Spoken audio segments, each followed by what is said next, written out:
Saudara-saudari yang terkasih di dalam Tuhan, kita sering dalam hidup suka meremehkan orang-orang biasa di sekitar kita. Karena kita merasa sudah mengenal, sehingga ketika ada sesuatu yang hebat muncul dari orang-orang sekitar kita, kita meragukan kehebatannya.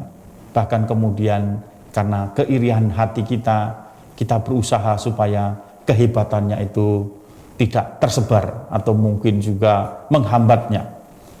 Demikian juga sikap orang-orang sekampung dengan Yesus dalam Injil Markus bab 6 ayat 1 sampai 6. Ketika Yesus pulang ke kampungnya dan dia berkhotbah, berkata-kata dengan penuh kuasa, ya, sebenarnya mereka ada unsur heran juga.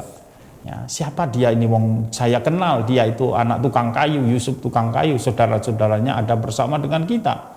Dia orang seperti kita. Tetapi mengapa dia bisa berkata-kata dengan luar biasa? Dikatakan hikmatnya dari mana itu? Ya, mereka sebenarnya kagum. Tetapi karena mereka terbelenggu dengan pemahamannya tentang Yesus yang orang biasa itu, mereka dikatakan di dalam Injil menjadi kecewa dan menolak.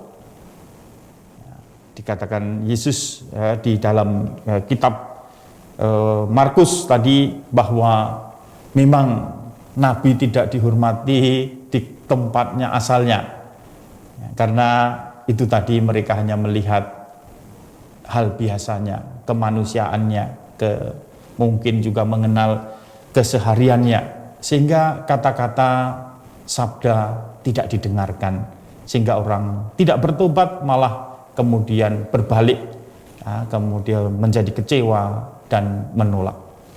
Nah, saudara-saudari yang terkasih di dalam Tuhan, kita pun juga sebagai orang beriman, kita juga harus belajar bahwa dalam hal yang biasa dan sederhana, kadang-kadang ada yang luar biasa, ada sesuatu yang juga muncul dari orang-orang di sekitar kita yang kita perlu tentu juga menghargai, kita tentu perlu juga mengapresiasi, dan tentu kita juga bagaimana justru kita mendukungnya, justru kita kemudian belajar untuk menjadi rendah hati dan percaya bahwa Allah pun bisa melakukan banyak hal di dalam hidup kita melalui orang-orang sederhana di sekitar kita.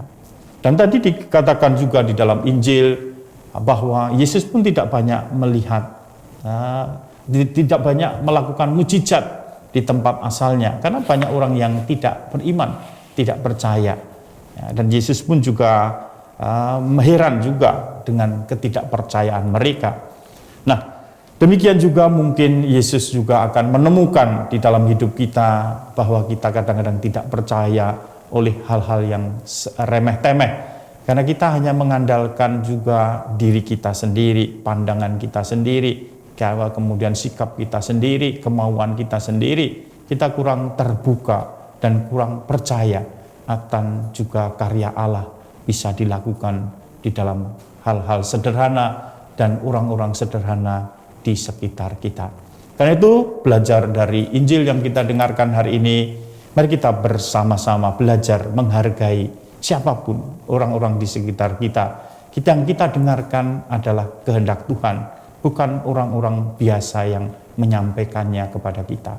Semoga kita menjadi semakin percaya kepada Tuhan melalui orang-orang yang menyampaikan sabda Tuhan di sekitar kita. Tuhan memberkati.